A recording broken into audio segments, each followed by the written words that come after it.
ஓம் சாந்தி. 12/3/2026 வியாழக்கிழமை. வாணி தரும் வசந்தம்.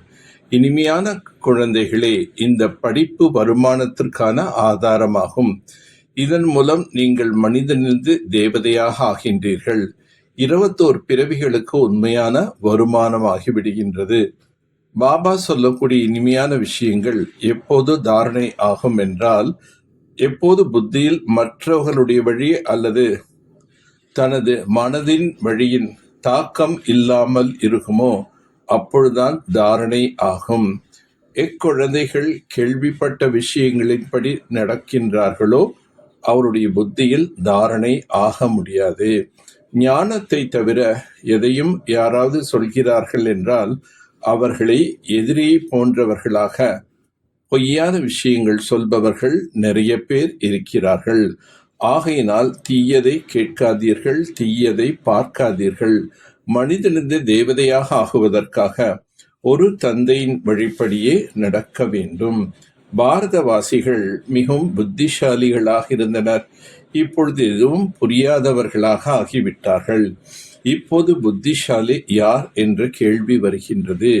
என் மூலம்தான் குழந்தைகள் என்னை தெரிந்து கொள்ள முடியும் என்று பாபா கூறுகின்றார். பகவான் ஒருவரே என்பதை நிரூபிக்க வேண்டும். பிராமணர்களை பிரம்மாவின் மூலம் பரம்பிதா பரமாத்மா படைக்கின்றார். அதே பிராமணர்கள் தான் பிறகு தேவதைகளாக ஆகிறார்கள். முக்கியமான விஷயம், பகவான் அனைவருக்கும் தந்தையாக இருக்கின்றார். புதிய உலகத்தில் புதிய பாரதம் இருக்கின்றது. பாரதத்தை தான் பிரம்மாவின் மூலம் சொர்க்கமாக ஆக்குகின்றார். கல்பத்திற்கு முன்பு கூட நீங்கள் ராஜயோக தவம் செய்திருக்கின்றீர்கள். இப்பொழுது தந்தை மீண்டும் உங்களுக்கு ராஜயோகத்தை கற்றுக் கொடுக்கின்றார். இந்த படிப்பு தான் வருமானத்திற்கான முக்கிய ஆதாரமாகும். படிப்பின் மூலம்தான் மனிதர்கள் வக்கீல் போன்றவர்களாக ஆகிறார்கள். ஆனால் இந்த படிப்பு மனிதனிலிருந்து தேவதையாக ஆகுவதற்காகும்.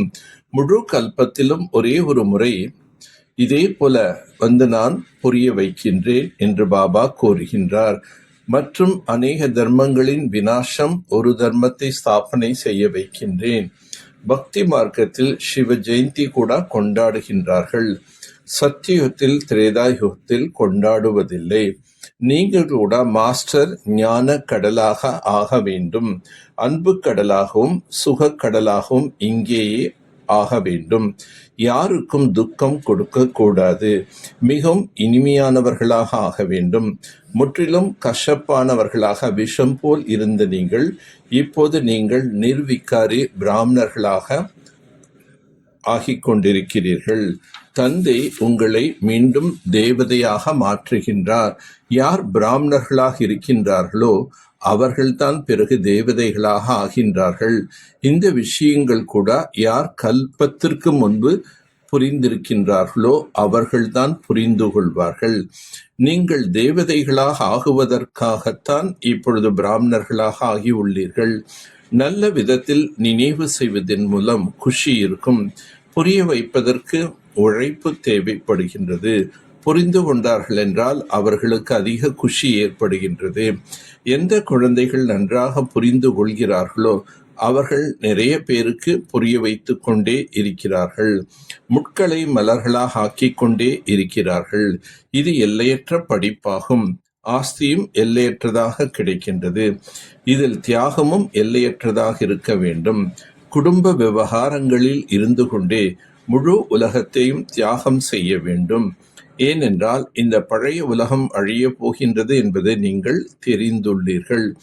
கிருஷ்ணர் ஒருபோதும் புதிய உலகத்தை உருவாக்க முடியாது. அவரை சொர்க்கத்தை ஸ்தாபனை செய்யும் இறை தந்தை என்று சொல்ல முடியாது. சொர்க்கத்தின் இளவரசன் என்று கூறலாம். இப்பொழுது தந்தை உங்களுக்கு ஆதி மத்திய அந்த ஞானத்தை புரிய வைக்கின்றார். ஞானத்தை தவிர வேறு எந்த விஷயத்தை கூறினார்கள் என்றால் இவர்கள் நம்முடைய எதிரி என்று புரிந்து கொள்ளுங்கள். துர்கதிக்கு அழைத்து செல்கிறார்கள். ஒருபோதும் மற்றவர்களுடைய வழிப்படி நடக்கக்கூடாது. இங்கே பாபாவுக்கு சமமாக சுகக்கடலாக அன்பு கடலாக ஆக வேண்டும். சர்வ குணங்களையும் தாரணை செய்ய வேண்டும். யாருக்கும் துக்கம் கொடுக்க கூடாது. கேள்விப்பட்ட விஷயங்களை ஒருபொழுதும் நம்பக்கூடாது. மற்றவருடைய வழிப்படி நடக்கக்கூடாது.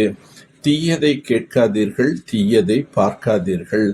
நான் எனும் சுமையை அழித்து உடனடி பலனை அனுபவம் செய்யக்கூடிய பாலக்ஸோ மாலிக் ஆகுக.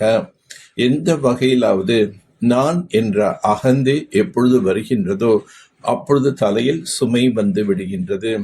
ஆனால் எப்பொழுது தந்தை எல்லா சுமைகளையும் எனக்கு கொடுத்து விடுங்கள், நீங்கள் மகிழ்ச்சியில் நடனமாடுங்கள், பறந்து கொண்டே இருங்கள் என்று அழைப்பு விடுக்கின்றாரோ, பிறகு ஏன் கேள்வி எழுகின்றது? அதாவது சேவை எப்படி நடக்கும், சொற்பொழிவு எப்படி செய்வது என்று நீங்கள் வெறும் கருவி என புரிந்து கொண்டு தொடர்பை பவர் ஹவுஸ் தந்தையிடம் இணைத்து விடுங்கள். மனம் தளர்ச்சி அடையாதீர்கள். அப்பொழுது பாபா அனைத்தையும் தானே செய்து விடுவார். குழந்தை மற்றும் எஜமானன் என்று புரிந்து கொண்டு உயர்ந்த நிலையில் நிலைத்திருங்கள். அப்போது உடனடி பலனின் அனுபவத்தை செய்து கொண்டே இருப்பீர்கள். ஞான தானத்தின் கூடவே குணங்களையும் தானம் செய்யுங்கள். அப்போது வெற்றி கிடைத்து கொண்டே இருக்கும். எப்படிப்பட்ட கடினமான சூழ்நிலையாக இருந்தாலும் விளையாட்டு என்று புரிந்து கொள்வதன் மூலம் கடுமையான பிரச்சனை கூட லேசாக ஆகிவிடும். பல குழந்தைகளிடம் தைரியம் இருக்கின்றது. எனவே எந்த ஒரு விஷயம் நடந்தாலும் ஆம் செய்கிறேன், யோசிக்கின்றேன் என்று சொல்கிறார்கள். தைரியம் என்பதோ இருக்கின்றது, ஆனால் நம்பிக்கை என்பது இல்லை. நம்பிக்கை உடையவர்களின் வார்த்தை அதுவாக இருக்காது. நம்பிக்கை உடையவர்களின் அர்த்தமே எண்ணம், சொல் மற்றும் செயல் என ஒவ்வொரு விஷயத்திலும் நிச்சய புத்தி உடையவர்கள். அவர்கள் வாயிலிருந்து ஒரு பொழுதும் தைரியம் அற்றவர்களாக ஆக்கக்கூடிய சப்தம் வெளிவராது. நல்லது. ஓம் சாந்தி, ஓம் சாந்தி, ஓம் சாந்தி.